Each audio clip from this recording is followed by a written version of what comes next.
I'm going to put this post out there for anyone who actually does stalk my social media for the right reasons. People that actually were genuinely concerned and actually nice people in my life in the last 11 years. Well, I get it, you know. Um, so, no, I'm around. I just had a rough week. I've had a rough year, rough 11 years, and my bedroom has been covered in mold and damp and water leaking.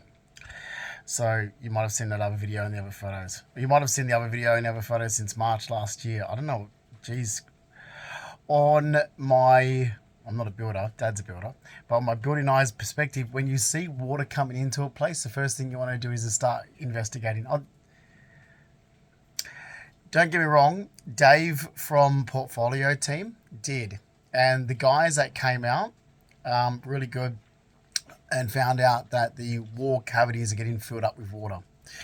Which my thing is, isn't there wiring in the wall cavities? Anyway, so it's been damp, and I've been washing and cleaning and scrubbing mold off my clothes and scrubbing mold off the furniture and scrubbing. So that's why the carpet was removed here because it just kept getting so flooded. So they came and removed the carpet because the place I literally live in water every time it rains, and the ceiling you can practically poke your finger through where the water comes in. So you can see the water bubble in there, and you can see the water bubbling all here. And it's all water damaged. So water's coming in here as well. That you can see where it's been coming in. They were supposed to do something to try and fix it. I don't know if they have, because there's still water coming in, but and here you can see. So up there, so you can see all the water damage. And it's what happens is the wall is porous, so it soaks it up, it draws it, and it draws it into the ceiling, and you can see the water damage through here. So it's porous, and you can see up there. You can see on the corner sim where it's all bubbling, and all the mold. I've cleaned it all, and scrubbed it all with mold killer again, and put it all back. So I'm exhausted. I'm doing that. And scrubbing and cleaning. I've got another couple of loads. So I'm exhausted today. I thought, I've got a lot of appointments tomorrow and Tuesday. So don't worry, people. I put my phone on Do Not Disturb.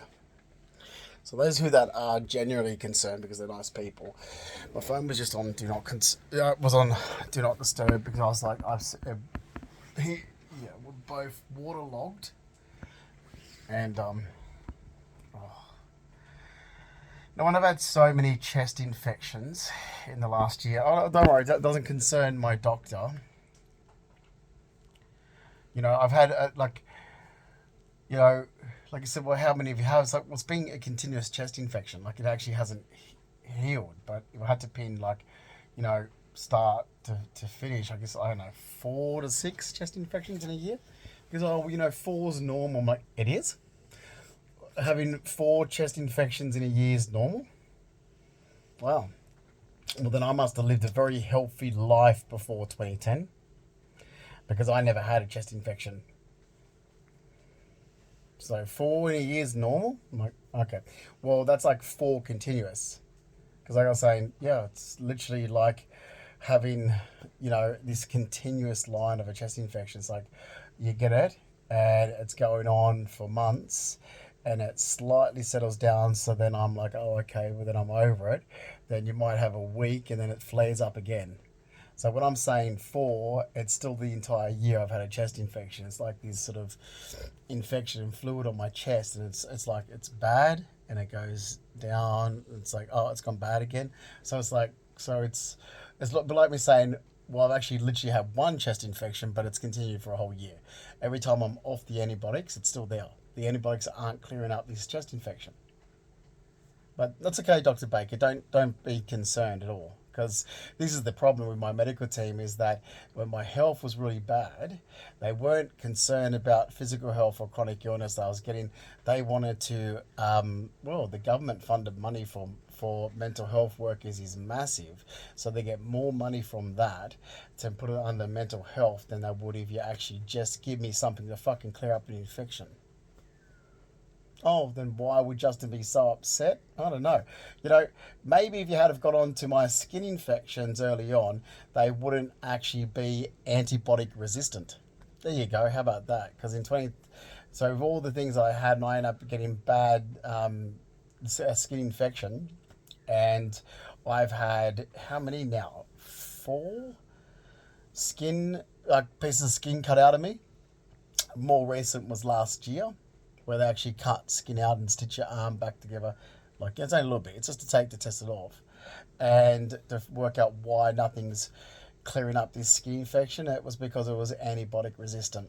There's only one antibiotic that works for it, so I can't take that all the time because if I do, then that's the only thing that works. And then if that stops working, then I'm screwed. So here's the thing. In 2017, when I was getting the skin infections again, and I was using the emulsifying creams and everything, because I didn't know what it was. Cause I've got all these different range of skin problems that flare up. So there's a thick white cream that I would. There's a there's this sort of routine, and it flared up when I moved.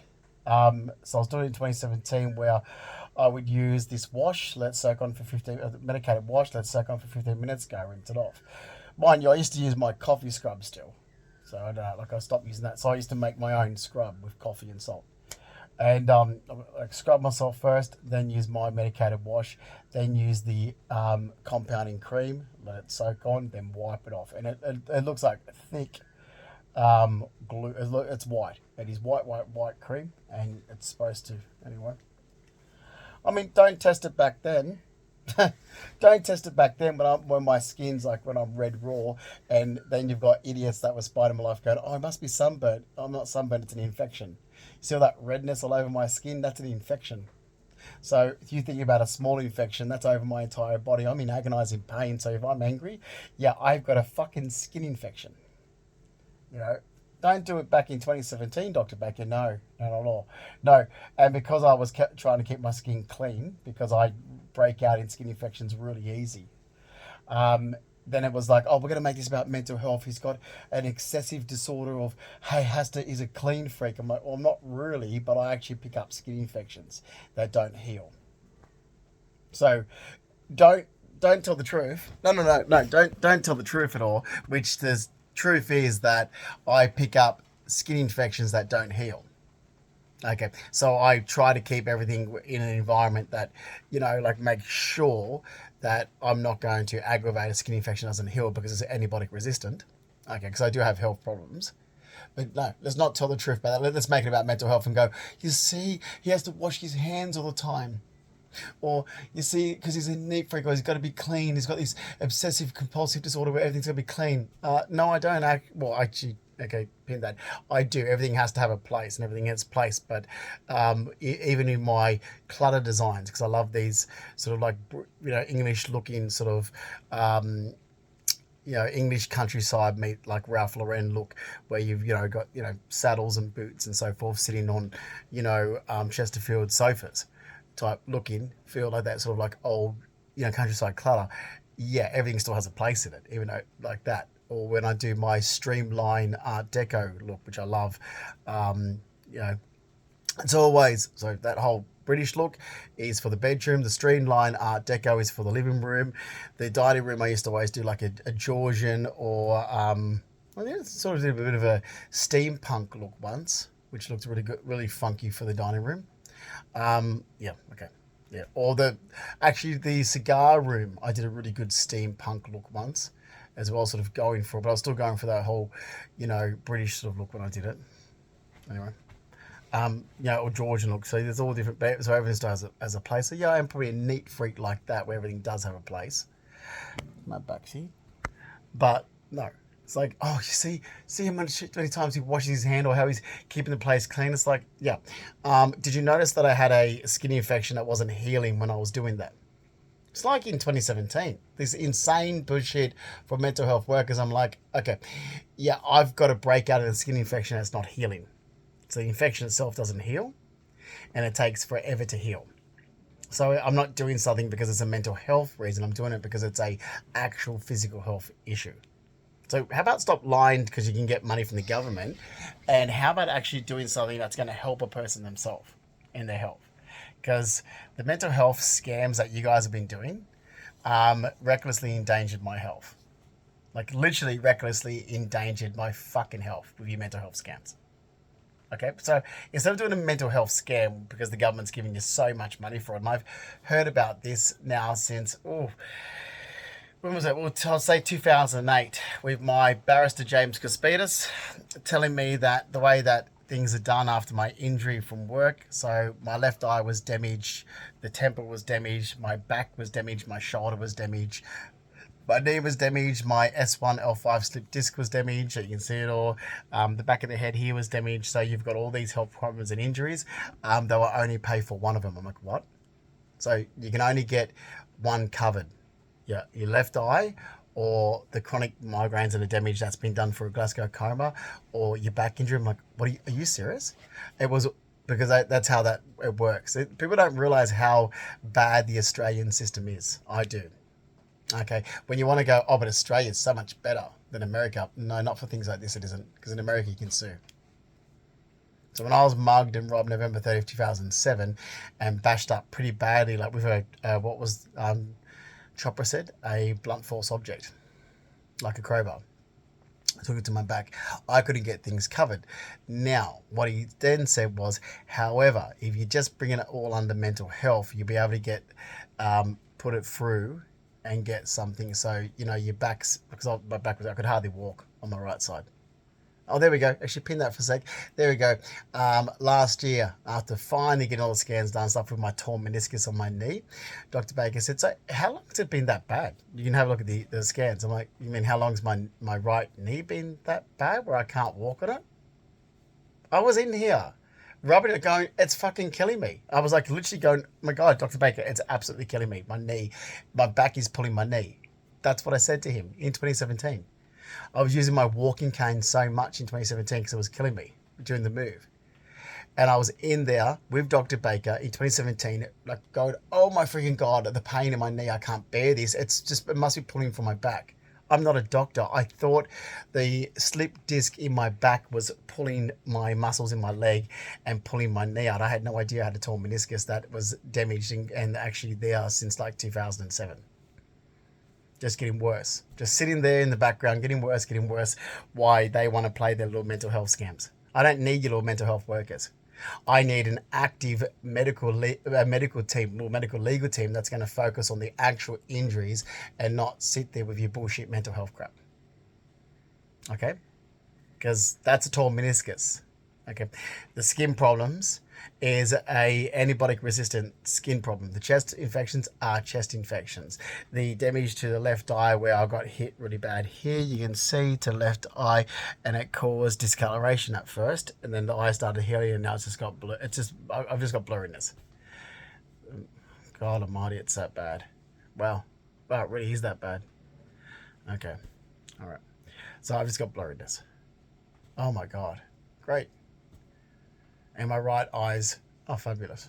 Okay, no wonder I can hardly see. I don't give a shit. Right. So instead of doing your little mental health scams, how about you actually focus on the actual injuries? I know the government's rolled out a shitload of money. You want to jump onto it, but don't use me because you destroy my health. How about that? Because you absolutely are ruining my health, and that's really noticeable. That is really noticeable in the last 11 years. I went from being healthy, happy, good looking, living my days, going out, stay with my studies, putting together. I've still got all the paintings. Well, not all of them. I've thrown a lot out during the move because I just could not just take paintings that I've done with me. So I was like, okay, I can repaint these again. I look at it and go, well, I can't go back in time and get, like a, Art Deco machine age, this, so I'll pack that, but I can always go back and repaint this artwork I've done, so I'll throw my artwork out. So the reason behind why I threw out all my artwork, or a lot of it, was the simple fact is that I just could not keep moving and taking it with me. And I looked at it and thought, well, I'm the artist, so I can just repaint it again. But I can't go back in time and get, say, this beautiful lamp that is from a porcelain maker from Naples. So that's why I was looking at it. I'm like, well, I can't go back in time and get a dead porcelain maker to recreate this for me. So I'll pack that and throw my actual artwork away. And until I get settled, I won't be doing anything. Why'd you have to keep harassing my life in Rushko's Bay where I'll settle? But let's make it about something that there's no issues with, like James Caspita said. Okay. The only way you're going to be able to get anything after you're mugged and robbed in the Glasgow Come is like, oh, mental health workers, they have to be involved in everything. It's like, so what if I broke my leg? It's like, yep. So that's insane. They're going to sit there and go, so let's talk about it. Let's talk about the broken leg that needs time to heal. What, the injuries need time to heal. They're going to sit there and talk about it. Just let it heal and move on. Like, this is just a scam from mental health workers. I really don't believe in the industry. I don't believe in the people. They get paid too much money, and it's a fucking scam. Don't use me. So, yeah. Yeah, chest infection, skin infection, health's really bad. But you guys made a good lot of money out of it, didn't you? Well done with that.